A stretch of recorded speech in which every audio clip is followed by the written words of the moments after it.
Assalamualaikum warahmatullahi wabarakatuh. Perkenalkan, nama saya Hera Safiana Sulha dengan NIM 250130048. Mahasiswa Prodi PGSD IKIP Geri Wates, kelas 1B angkatan 2025. Di sini saya akan mendongeng dengan judul Gagak yang Sombong guna memenuhi tugas mata kuliah Keterampilan Berbahasa Indonesia yang diampu oleh Ibu Desta Yolandi Rahayu Sulistiawati MPD.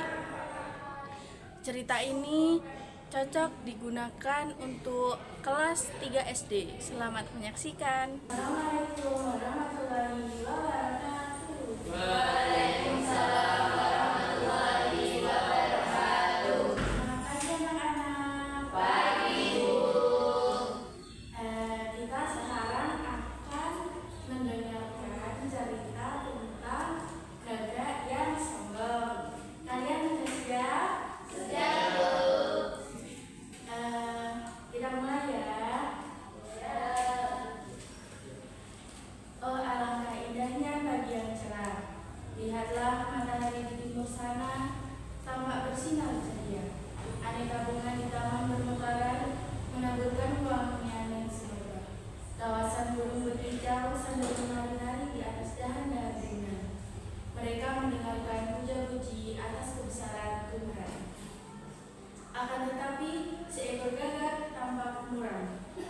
Ia mendekam di atas dahan kenari yang tumbuh indah, tidak jauh dari sebuah telaga. Tampaklah di telaga yang berair jernih itu sekawanan angsa yang sedang berenang sambil berbicara.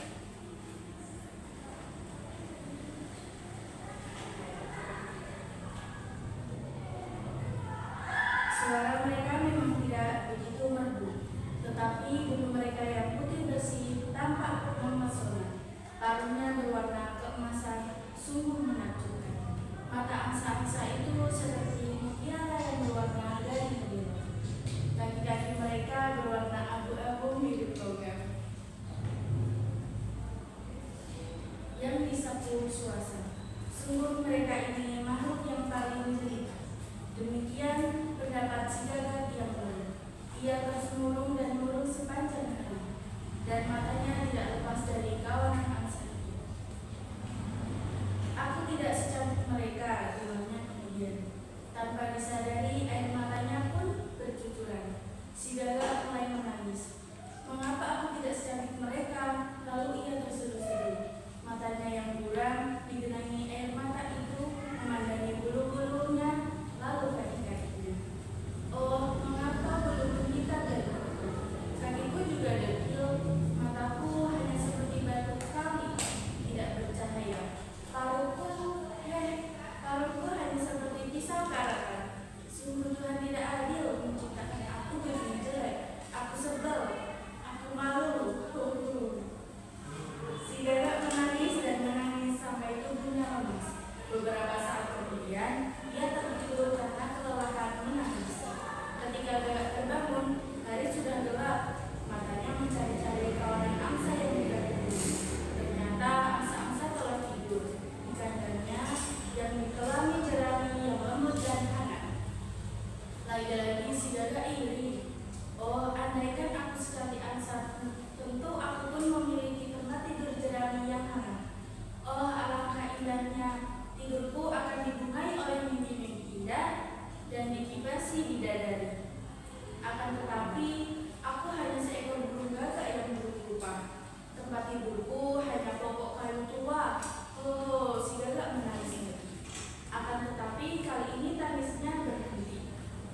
lakukan sejak dulu. Pasti aku sekarang telah menjadi angsa jelita. Mata si Gaga makin gemilang warna membayangkan keindahan yang akan diperoleh. Hai Gaga, selamat pagi. Sedang apa kau di sini? Seekor angsa yang baru tiba menegur si Gaga dengan ramah. Kawanan angsa lainnya juga menyapa dengan riang. Oh, aku hanya ingin bermain bersama kalian. Sahut si Gaga dengan gugup dan malu. Ia khawatir niatnya diketahui oleh kawanan angsa. Senang sekali kalau bermain bersama kami, sahut si angsa yang paling besar. Kami punya jagung sedikit, kamu boleh makan tuh. Kami letakkan jagung itu di sudut sana dekat teratai. Seekor angsa kecil menunjuk jagung agar dimakan si Gaga. Tentu saja Gaga menolak, bukan jagung yang ia inginkan. Ia ingin ikut mandi di telaga itu. Maksudnya agar ia dapat mengulang warna bulunya. Oleh karena itu ia tersendat-sendat. Ia berkata, kawanan angsa yang baik, bolehkah aku ikut mandi bersama kalian? Setelah itu aku baru akan makan jagung.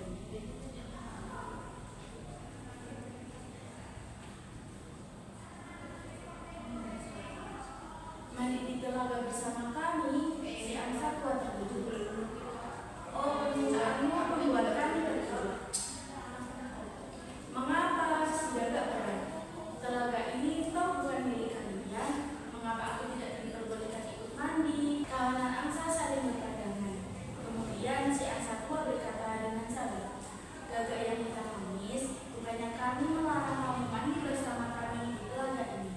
Kami khawatir kamu tenggelam karena kamu tidak bisa berenang. Alasan yang dibuat-buat. Kalian hanya takut usaha ini. Kalian semua sombong. Si Gaga marah-marah. Lagi-lagi kawanan angsa saling bertanya. Mereka tidak mengerti maksud perkataan si Gaga. Oleh karena itu si angsa tua langsung bicara.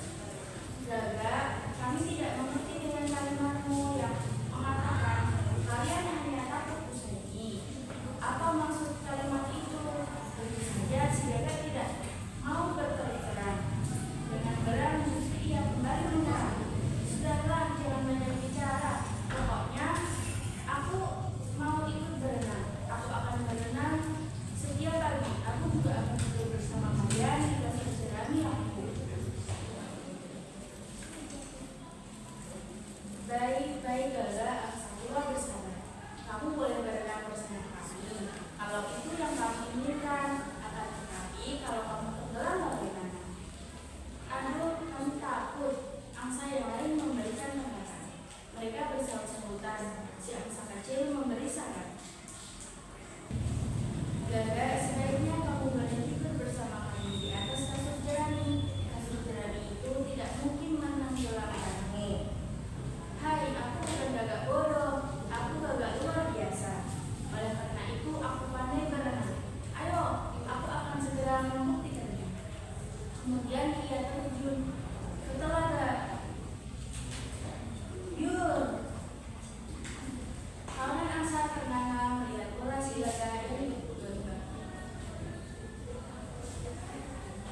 Ternyata begitu berada di telaga, ia langsung tampak tersiok-siok dan terusnya menggagap Gaga. Bulu-bulunya basah kuyup. Ia berusaha terbang, tapi gagal karena sayapnya lemas. Untuk berenang jelas ia tidak bisa. Hup, si Gaga makin megah-megah. Tetapi ia mau minta tolong. Meskipun demikian, kawanan angsa berusaha menolongnya. Sayang, si Gaga tidak tertolong. Ketika berhasil diangkat ke daratan, tubuhnya kaku kedinginan. Napasnya sesak karena paru-parunya telah menggelembung oleh air. Tidak lama kemudian ia mati. Kawanan angsa berbuka sambil menangis. Mereka menuju si Gaga di bawah pohon palem. Diiringi doa agar Tuhan menerima arwah si Gaga di tempat yang paling indah di Taman Eden di surga. Nah, kesimpulan yang dapat diambil dari cerita ini adalah kisah si Gaga memberi ajaran moral